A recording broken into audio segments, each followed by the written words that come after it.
درود به همراهان همیشگی مجله هفتگی چشم‌انداز. از اینکه با ما هستید نهایت سپاس و تشکر را دارم.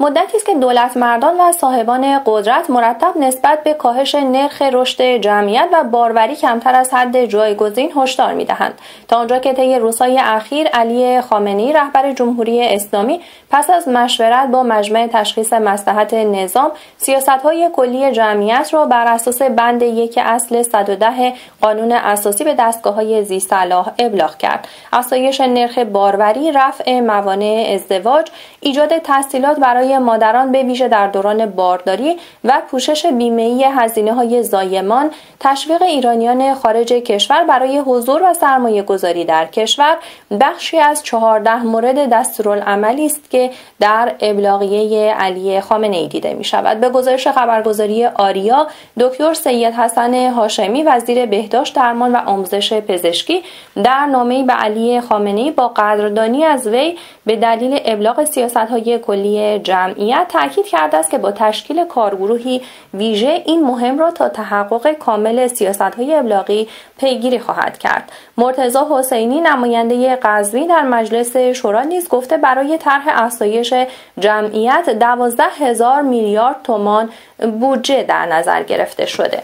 برخی از کارشناسان بر این باورند که با توجه به وضعیت نامناسب شاخص‌های اقتصادی کشور، سیاست‌های افزایش جمعیت بدون بهبود اوضاع اقتصادی و فراهم آوردن فرصت‌های کار مناسب نمی‌تواند سیاست مناسبی باشد.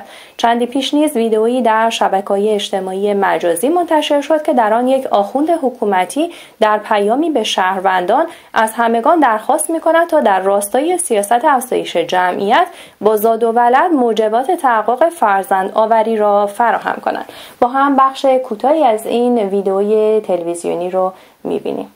به عشق این که شما بیایید حداقل 5 فرزند به نام خمسه طیبه، یا عزیزان ایرانی ما 8 فرزند به نامه حضرت رضا سلام الله علیه، یا 12 فرزند به نام 12 امام، یا 14 تا به نام 14 معصوم. حالا من نمیدانم اگر خلاصه خمسن رو ندی ما از 5 تا قبول نداریم ما. اونهایی که واقعا تأثیر پذیر بودن از این برنامه.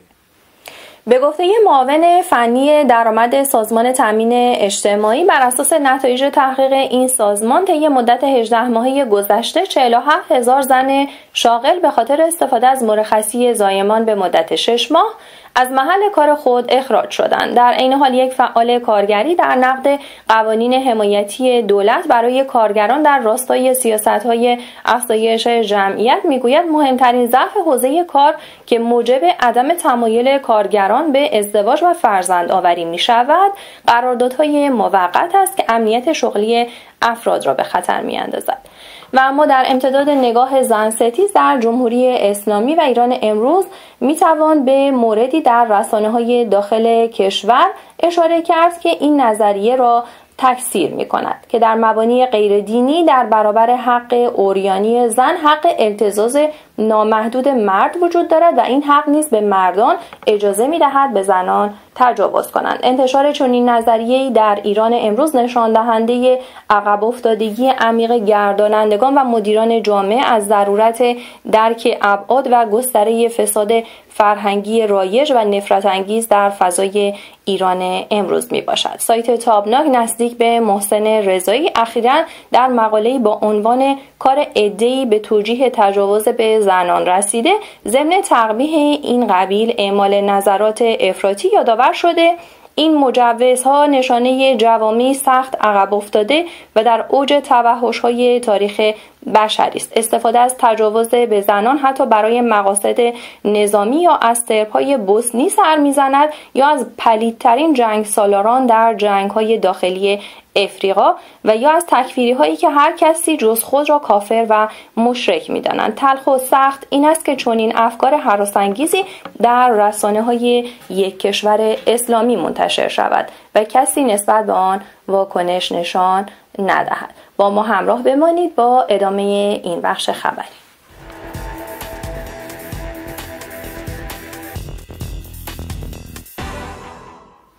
و اما در واکنشی دیگر در امتداد نگاه ها به زن در جامعه ایران امروز، به تازگی حسین نقبی حسینی نماینده مجلس در گفتگو با خبرگزاری نزدیک به سپاه پاسداران با عنوان تسنیم نیوز گفته است که فعالین ضد انقلاب در قالب NGO ها در حوزه‌های فرهنگی، اقتصادی، اجتماعی سرمایه گذاری کلانی کردند. ما در گرگان NGOیی داریم که برای خانم‌های خانه‌دار جلسه می‌گذارند و حقوق بشر تدریس می‌کنند. ظاهرش هم خیلی خوب است، اما در باطن کاملا ایده‌های فمینیستی را ترویج می‌کند. وی در ادامه خاطر نشان می‌سازد که دولت نهم و دهم که روی کار آمد، در دکان اینها بسته شد. کرکره‌هایشان را پایین کشید و این اقدام درست هم بود. بسیاری از این کرکره‌ها واقعا باید پایین کشیده می‌شد. نگاه دولت هم نگاه خوبی بود. این بخشایی بود از اظهارات آقای حسین نقبی حسینی، نماینده مجلس در گفتگو با خبرگزاری تسنیم.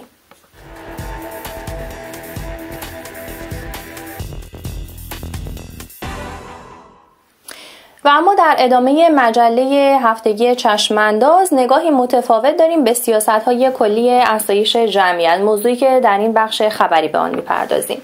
همونطور که در بخش نخست اخبار امروز به خلاصه‌ای از اخبار انعکاس یافته در خصوص سیاست‌های کلی افزایش جمعیت در کشور پرداختیم، اما گویی روی صحبت مسئولان حکومتی در راستای تشویق به افزایش جمعیت تنها قشر محدودی را شامل می شود، تا آنجا که چندی پیش آیت الله مکارم شیرازی، یکی از مراجع تقلید حکومتی در قم، در جمع دستاندرکاران کنگره بین المللی امام چهارم شیعیان نسبت به افزایش جمعیت اهل تسنن در شهرهای بزرگی همچون مشهد، شیراز و ارومیه ابراز نگرانی کرده بود و گفته بود اکنون در اطراف مشهد می‌بینیم که اهل سنت در حال خرید زمین و خانه‌ها از شیعیان هستند تا نسبت جمعیتی خود را افزایش دهند. ضمن اینکه در کنار این فعالیت به خرید زمین، خانه و املاک تجاری از شیعیان هم روی آوردند. به گزارش خبرگزاری فارس، احمد علم‌الهدی در جریان سخنرانیش در جلسه هیئت و کانون فرهنگی جوادالائمه مشهد که در دفتر امام جمعه مشهد برگزار شد، درباره افزایش جمعیت اهل تسنن در مشهد اخطار داد و گفت که استکبار جهانی می‌خواهد با قیچی دولبه وهابیت و تحجر ایران را قیچی کند. احمد علم‌الهدی امام جمعه مشهد حضور پاکستانی‌ها و افغانی‌ها در مشهد را عامل افزایش جمعیت اهل تسنن خوانده و از دستگاه‌های امنیتی خواسته تا مداخله کنند و این افراد را از کشور خارج کنند. به دنبال هشدارهای پیاپی برخی از مقام‌های مذهبی شیعه درباره افزایش جمعیت اهل تسنن در ایران، مولانا عبدالحمید امام جمعه اهل سنت زاهدان در گفتگو با وبسایت سنی آنلاین ضمن ابراز تأسف از این دست اظهار نظرها با تاکید بر اینکه اهل سنت هیچ مشکلی برای شیعه و نظام ایجاد نکردند، گفته است هیچ دلیلی برای اظهار نگرانی از جمعیت اهل سنت وجود ندارد. اهل سنت در گذشته نیز در این کشور بودند و همین جمعیت را داشتند. ایشان در ادامه یادآور شده که این نگرانی وجود دارد که این حرفها در میان افراطیون اثرگذار بوده و برای اهل سنت مشکلاتی ایجاد شود و افراد افراطی تحت تاثیر این حرفها قرار بگیرند.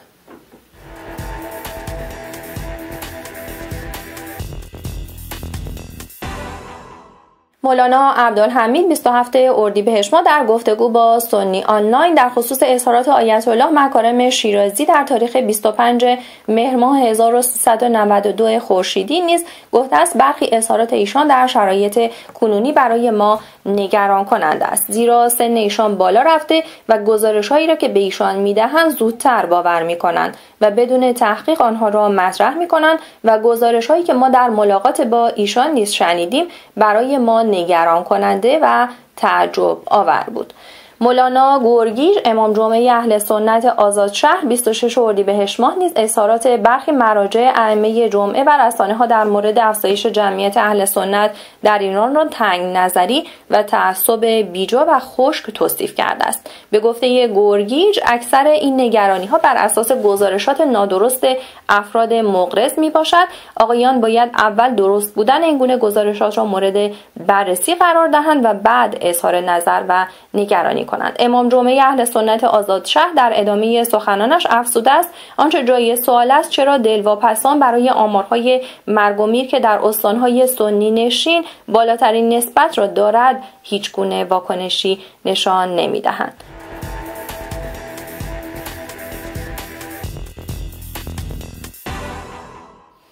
در مجله چشمانداز هفته گذشته اشاره گذرا داشتیم به نقش نیروهای خودسر در بروز تنش در فضای سیاسی داخل کشور. نیروهایی که رهبر جمهوری اسلامی علی خامنه‌ای از آنها با عنوان نیروهای خودجوش نام میبرد.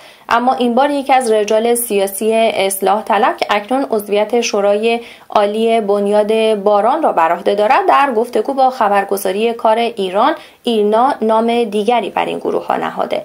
آقای شکوری راد در بخشی از گفتگویش با اشاره به نحوه واکنش دولت به اقدامات گروه‌ها و جریاناتی که تحت عنوان خودسر از آنها یاد می شود خاطر نشان می سازد که برخورد دولت با فرماندار بروجرد در پی لغو شدن سخنرانی سید حسن خمینی نشان از این دارد که دولت در برابر این گونه اقدامات خودسرانه بی‌تفاوت نیست. شکوری راد به قرینه پهباد که به معنی پرنده هدایت پذیر از راه دور به کار می رود نیروهای خودسر را که از راه دور هدایت می شوند صهباد مخفف سرخود هدایت پذیر از دور نامید و افزود که نمی توان عنوان سرخود را به این گروه ها منتسب کرد زیرا این گروه ها از دور توسط یک جریان خاص به منظور جلوگیری از پیشرفت دولت هدایت می شوند. با ما همراه بمانید با ادامه این بخش خبری.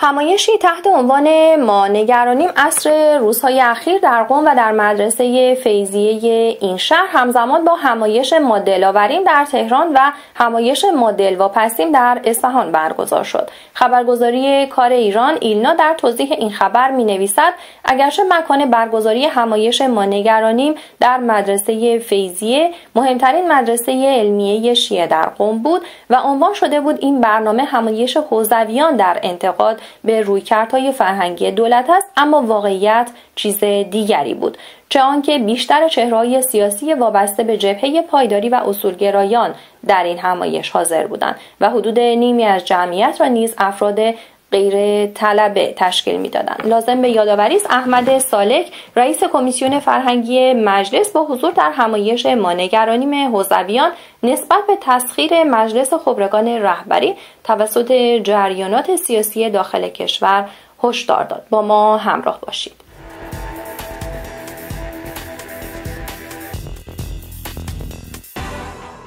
خبرگزاری دانشجویان ایران ایسنا هم به پوشش خبری همایش دلاوریم که روز شنبه 3 خرداد ماه در محل ساختمان سفارت پیشین امریکا در تهران برگزار شده بود پرداخته است. همایش دلاوریم دومین همایش محافظه‌کاران تندرو در یک ماه گذشته در انتقاد از مذاکرات هسته‌ای و توافقنامه ژنو است. پیشتر اواسط اردیبهشت ماه سال جاری همایشی با عنوان دلواپسیم در انتقاد از توافقنامه هسته‌ای ژنو در محل سفارت پیشین امریکا در تهران برگزار شده بود. برگزاری همایش دلواپسیم در تهران با بازتاب خبری گسترده‌ای در رسانه‌های اصلاح طلب و محافظه‌کار همراه بود.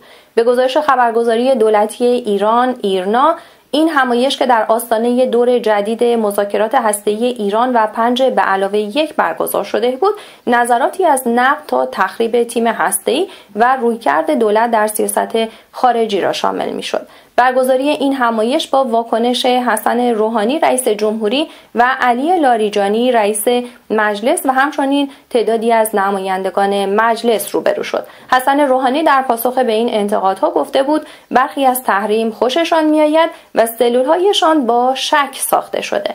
علی لاریجانی رئیس مجلس نیز با بیان اینکه همه باید از مذاکراتی که جنبه استراتژیک برای کشور دارند حمایت کنند، گفت در مذاکرات سیاسی ما به همگرایی سیاسی در داخل نیاز داریم. از اینکه با ما همراه بودید سپاسگزارم. تا مجله چشماندازی دیگر بدرود.